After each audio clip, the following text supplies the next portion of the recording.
Ya, Shalom. Jumpa kembali dengan saya, Dr. Septian Mamburai Paiki, Presiden Republik Malaysia.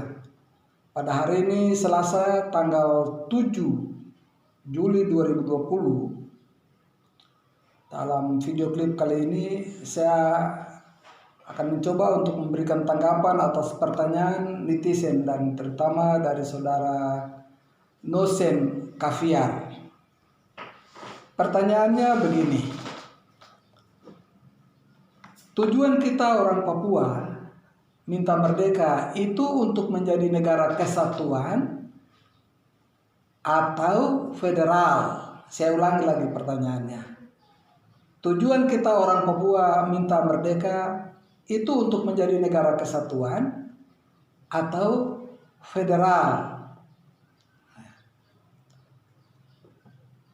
Saya mencoba untuk memberikan jawabannya begini, saya menjelaskannya seperti ini. Memang banyak hal luar biasa. Ini pertanyaan ini bagus sekali. Kita lihat sebagai contoh misalnya Indonesia selalu tampil dengan NKRI, Negara Kesatuan Republik Indonesia. Agak berbeda sedikit karena dalam pembukaan Undang-Undang Dasar disebut persatuan. Ya, Persatuan Indonesia. Tapi di dalam batang tubuh Undang-Undang Dasar dibilang Negara Kesatuan. Antara persatuan dengan kesatuan ini dua hal yang sangat berbeda. Untuk mendirikan sebuah negara kesatuan itu ada beberapa syarat yang harus dipenuhi. Salah satu, harus dalam skop yang tidak terlalu besar seperti Indonesia. Jadi syarat-syarat untuk berdirinya sebuah negara kesatuan tidak dipenuhi oleh negara Republik Indonesia. Tapi biarkanlah, karena kalau kita mau paksakan dia untuk menjadi negara kesatuan seperti yang sekarang ada, maka akan tetap kacau. Akan lebih menguntungkan mereka yang berada di pusat pemerintahan, sementara yang di daerah seperti di Malaysia Barat, Maluku dan lain-lain tidak tersentuh. Karena apa? Yang namanya negara kesatuan tadi.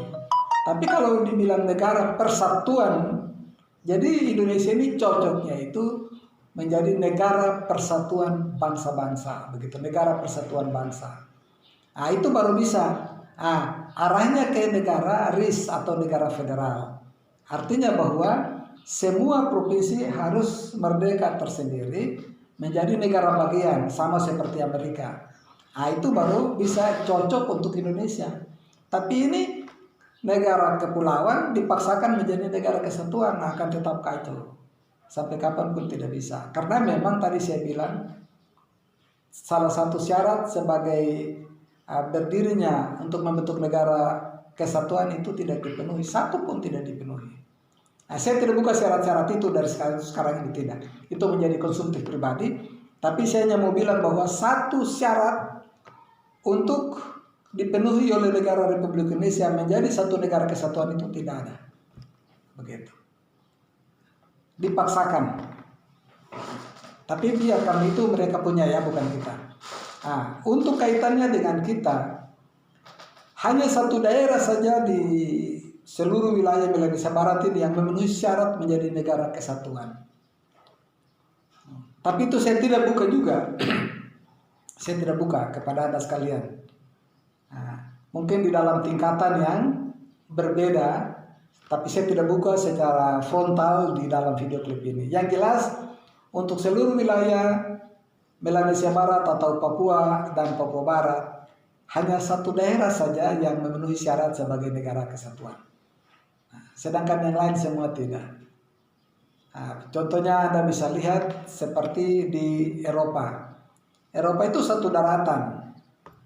Tapi karena bahasa yang berbeda-beda, mereka berhak untuk merdeka sendiri terpisah satu dengan yang lain. Belanda terpisah dengan Jerman. Kalau kita mau dari Belanda ke Jerman, kita hanya lewat Arnhem. Sama dengan kita dari sini ke Papua Nugini begitu, ke Vanimo. Tapi mereka pisah karena bahasanya berbeda. Belanda dengan Belgia misalnya, dan lain-lain. Tidak ada laut yang pisahkan mereka, satu daratan tetapi mereka pisah. Nah, Amerika Serikat itu disebut negara Amerika Serikat karena memang masing-masing provinsi merupakan negara bagian. Nah, kita di sini saya tidak tahu federal ini tujuannya apa. Yang jelas negara federal tidak cocok untuk kita di Papua. Kalau dipaksakan boleh, akan dipaksakan. Tapi kalau dipaksakan maka barangkali Tabi dorang jalan sendiri, Wamena jalan sendiri, Serui jalan sendiri, atau Teluk Cendrawasih jalan sendiri, Kepala Burung jalan sendiri, seperti itu. Makanya kalau saya tetap katakan kita harus menjadi negara kesatuan. Kalau perlu kita bikin menjadi negara persatuan. Negara persatuan artinya kesepakatan bersama untuk membentuk satu negara yang namanya negara Melanesia, Republik Melanesia, atau negara Republik Papua, atau terserah yang mana yang baik. Tapi pada prinsipnya saya mau katakan bahwa saya dan teman-teman kami berpikir negara kesatuan.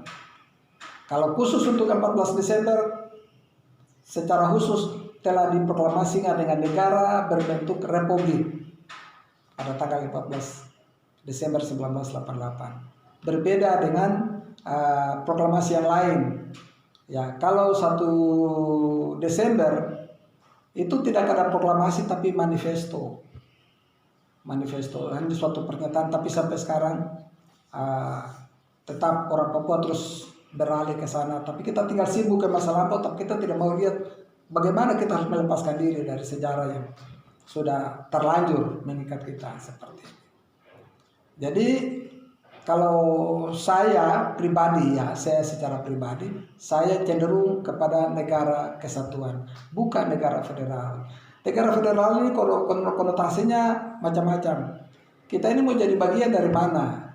Ya, apa negara federal ini dalam bentuk untuk maksudnya apa? Saya tidak mengerti. Apakah kita terus merdeka tapi merdeka dalam bingkai NKRI kah? Seperti dulu dibilang kita berjuang untuk otonomi, kita berjuang untuk merdeka. Merdeka, semua orang terjeramah masuk ke sana, semua terjerumus masuk ke sana, bilang kita merdeka. Padahal sampai akhirnya merdeka dalam bingkai NKRI yang otonomi khusus yang sekarang ada. Begitu. Nah, jangan sampai federal ini juga sama. Kita bilang federal, tapi federal pada akhirnya merupakan bagian dari negara Republik Indonesia. Jadi mungkin saya tidak terlalu menjelaskan ini, lebih bagus mereka yang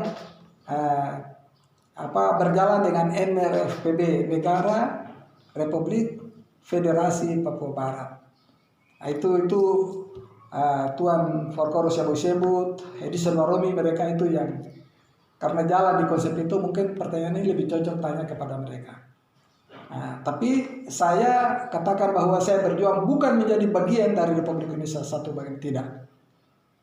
Ya, saya berjuang untuk merdeka, terpisah, terlepas, bebas, tersendiri dari Republik Indonesia, negara Republik Melanesia, jadi negara kesatuan. Mungkin itu yang saya bisa sampaikan pada kesempatan ini. Terima kasih, sampai kita jumpa dalam video klip yang berikut.